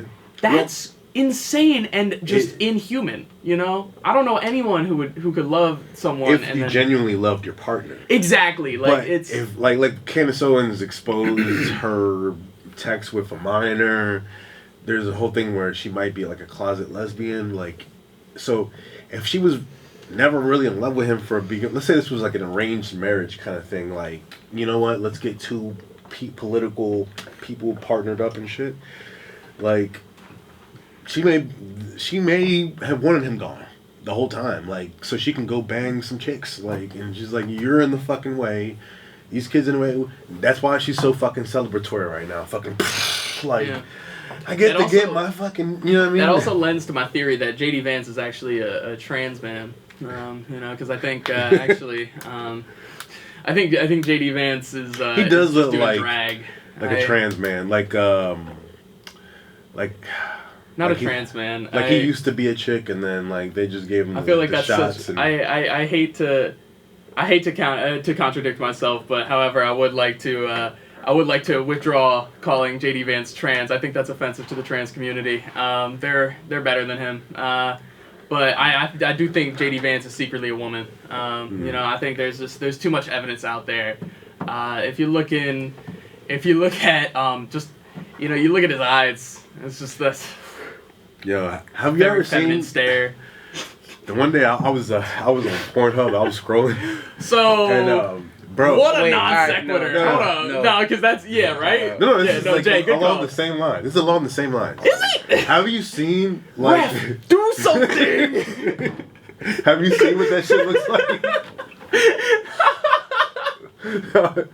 Dog, I'm like, nah, you could never.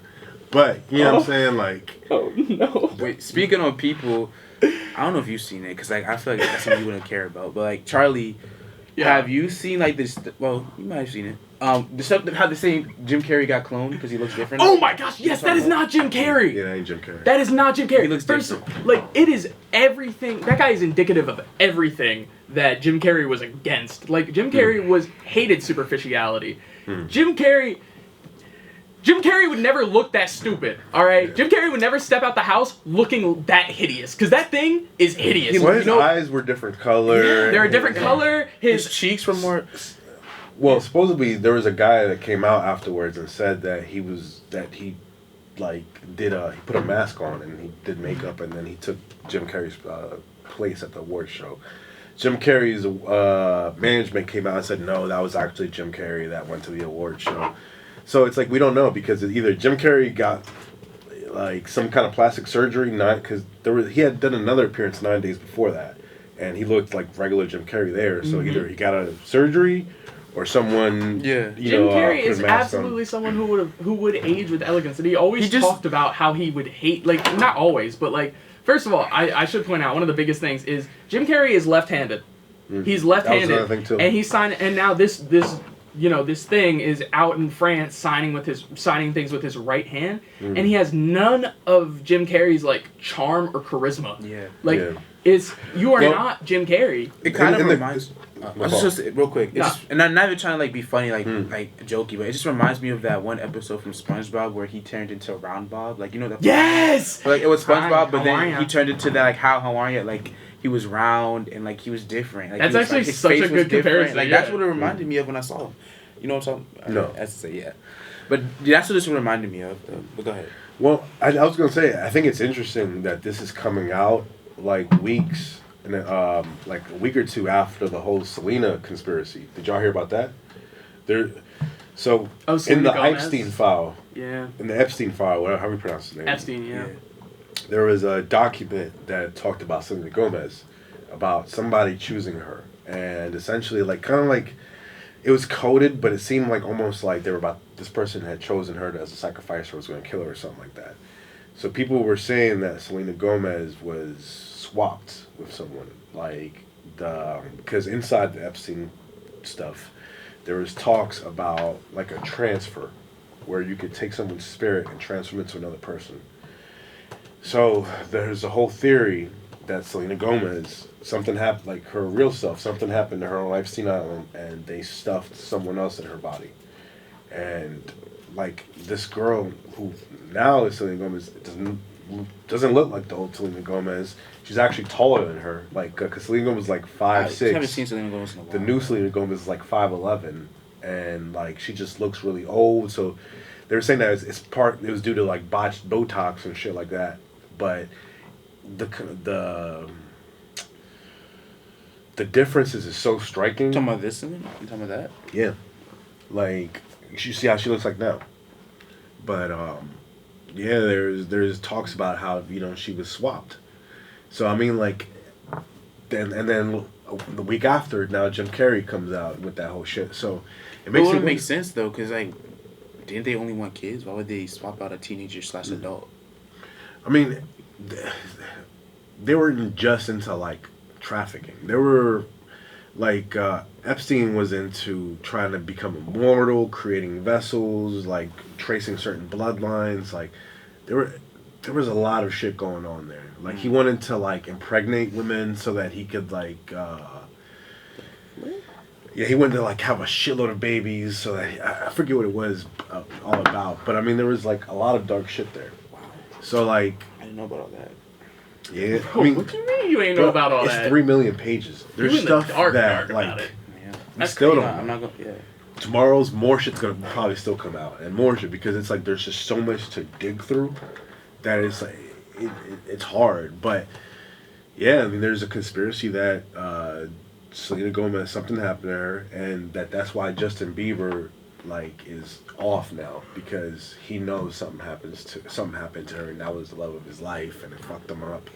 And then ironically enough, when the conspiracy came out, Justin Bieber went on live and he said, yeah, everything is real, everything is true that you guys are saying. But then his feed cut out. And there was a thing, someone was going through one of his old music videos where there were like different there was like a bunch of different, like the background was a bunch of different like images flashing behind him, or like it was like white walls with like graffiti and writing and different like stuff on it. And if you like freeze frame some of it, a lot of it like kind of speaks to the Epstein Island type thing. Yummy. Yeah. Is that what you talking about? Yeah. Yeah, Yummy. Yeah. I don't know what was in that. I know his song though. Like it, I always thought that song. Like I was like, there has to be a reason he wrote this song, because this is trash.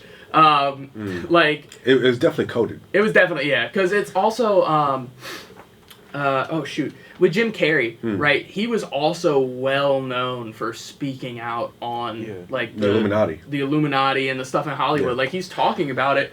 Like clearly he you know, and now he's getting replaced. That's all I'm saying. Like that. What do you guys think about Shia LaBeouf's crash out this weekend?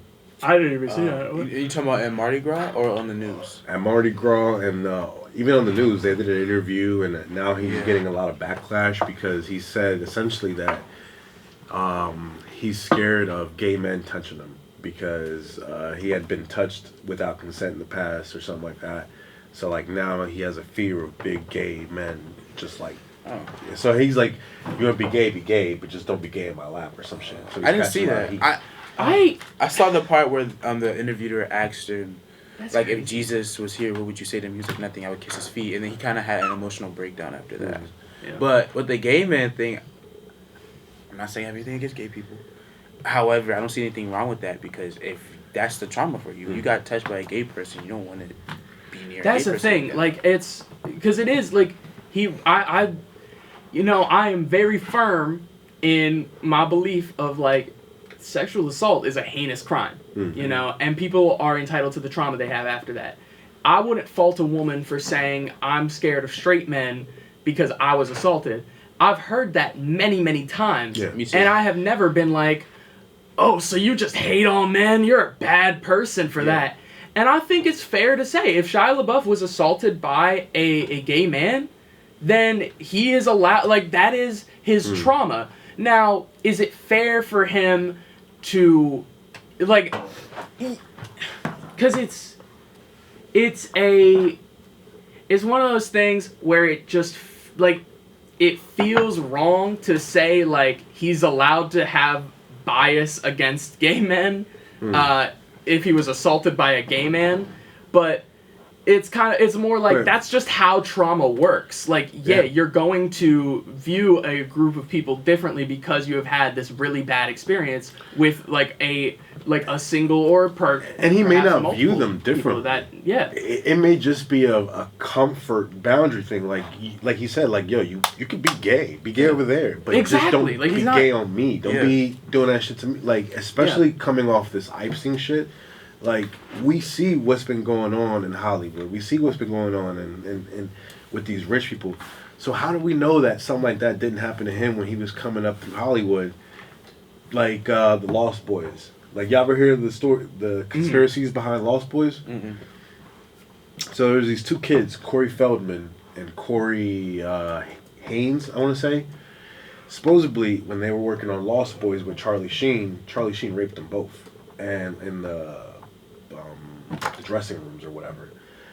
So Corey Haines ended up dying of a drug overdose because he couldn't get over it, and the other Corey Feldman, he's been pretty much like trying to expose it for like the last like 20 years and whatnot. So, you know, it's been a constant thing in Hollywood that this stuff kind of goes on. Like, you know, to kids, whether it's boys, girls, they don't care. They're just sick. You know what I mean? And so seeing that, I think something like that had to have happened to Shia LaBeouf for him to have that kind of a verse kind of like, and even me, like, I was talking when I was defending him on Twitter.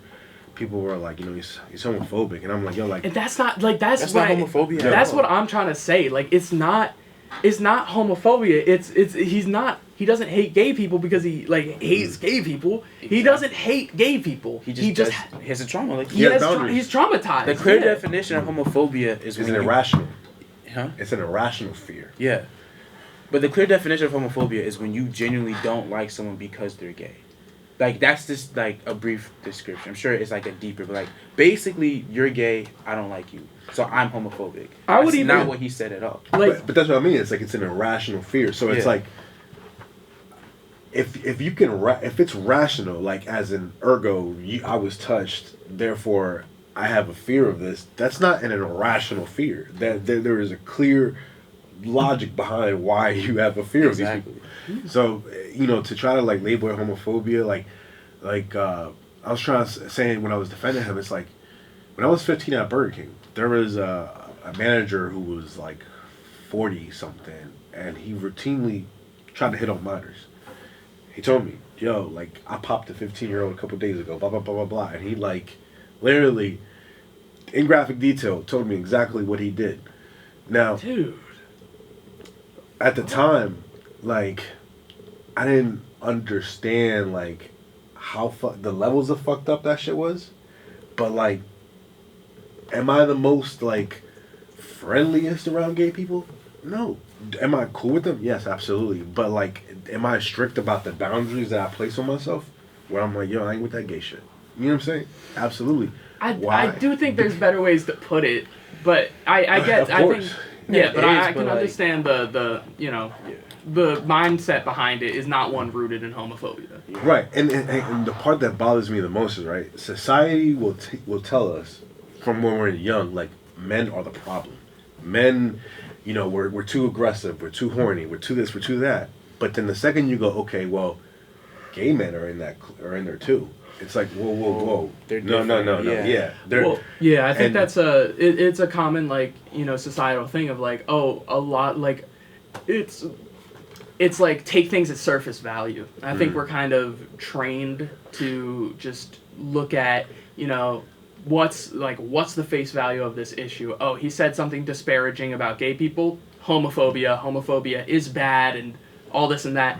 Where it's like, okay, and I think we have a few, like, because there are many different issues in which this applies. Because had it been a woman who came out and was like, yeah, I get really uncomfortable around black men because I was assaulted by a group of black men, and then would people call her racist because of that?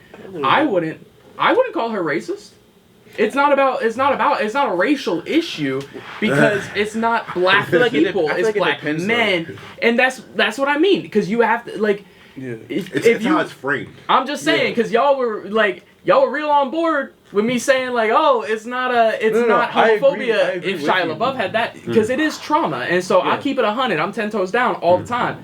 You know, there's a lot of black people who will avoid white people because of the trauma they have with white people, because it's like, you know, because we learned what y'all do. But that's not an irrational fear. That's not an irrational fear. It's very rational. And so it's like, and we got to keep that logic consistent throughout. No. So but the problem with our society is that the logic does not stay consistent throughout. It's like, if you see this thing, you react this way every single time. And it's like, well, no, because that leaves no room for nuance or understanding of the context or any deeper dive or any real meaningful change. Because if you always treat a situation one way, then you're never going to get any other perspective or any new knowledge on said situation. And in some ways, that's good. If I see someone kill 20 people, I'm gonna handle that with extreme prejudice. You know, it don't matter like what their reasoning was, unless it was like, oh yeah, all those 20 people were about to like kill 20 people. You know what I mean? Yeah. It's kind of like. So I guess even in that sense, there is still need for understanding and context. Basically, No, and that's what this podcast is like. It's a discourse. It's so that discourse, we yeah. can have these conversations in a way that's authentic without actually just pandering and saying what's the woke thing to do. You know what I mean? it's But important not to anyways, take things at face value. But yeah. To close out the episode. Wait, before you do that, back to what you were saying with the racist thing. I'm not saying, so to clarify, I'm not saying I would think she was a racist. I'm saying, you know how people were saying Shia was saying how he was being homophobic. I'm saying, even though she said black people make her uncomfortable because of the experience she had, there will still be that group of people that call her a racist because she absolutely. mentioned black people specifically. Exactly. So that's and what I was saying. Yeah, no, and I understand that, and that I would say that group of people would need to take. That's what I'm getting at, where it's like we all need to kind of take time to, you know, look at the issue for what it is and why. You know, I think there needs to be more understanding, love, and dialogue in our society, because when we care about each other and we want to see each other uplifted, that's when we start getting somewhere.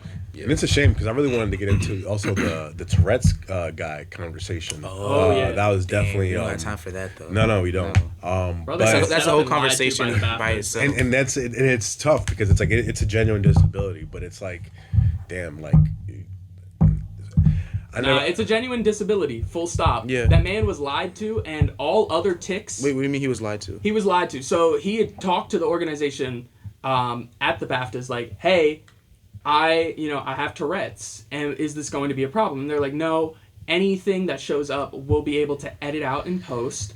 You won't be near a microphone, and you'll be sitting all the way in the back. Everyone at the event was told that there's a man with Tourette's in the crowd, and so they were aware of that. And if you watch, like, throughout, he's having tics the whole time, and he's completely unaware that the people in, like, all the way in the front row can hear him because he's way far to the back. And everyone knew about it, so no one was reacting to his other tics until that happened. And the reason he sounds so close in the video is because they put a microphone just a few rows ahead of him. Like, they had a microphone to capture crowd reactions.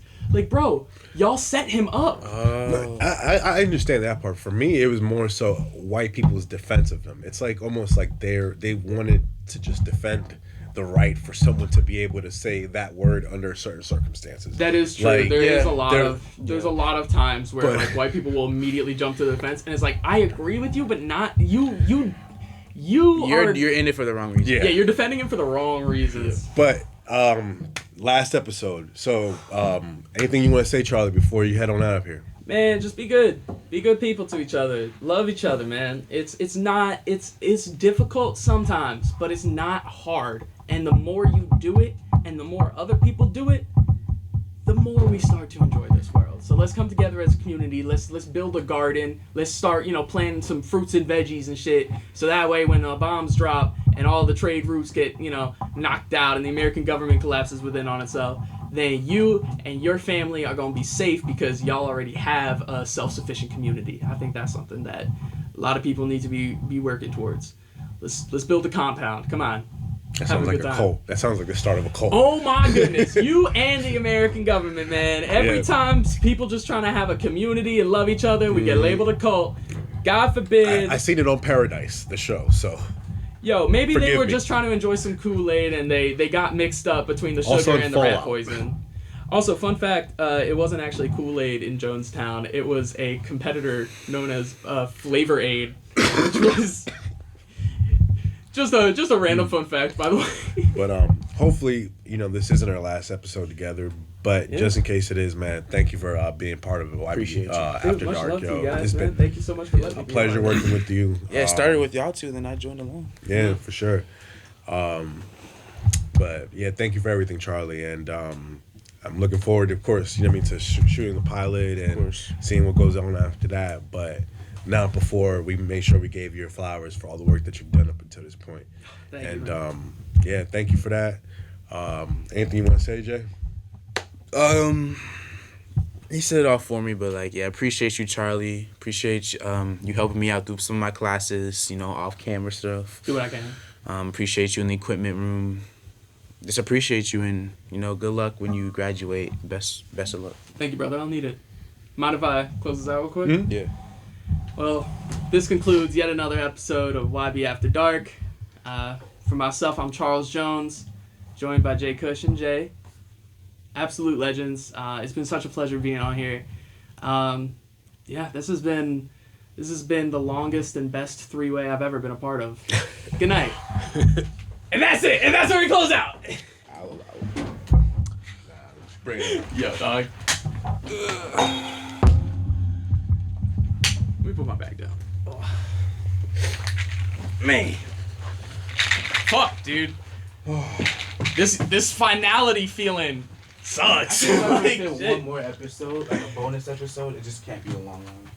I can see us doing at least one more.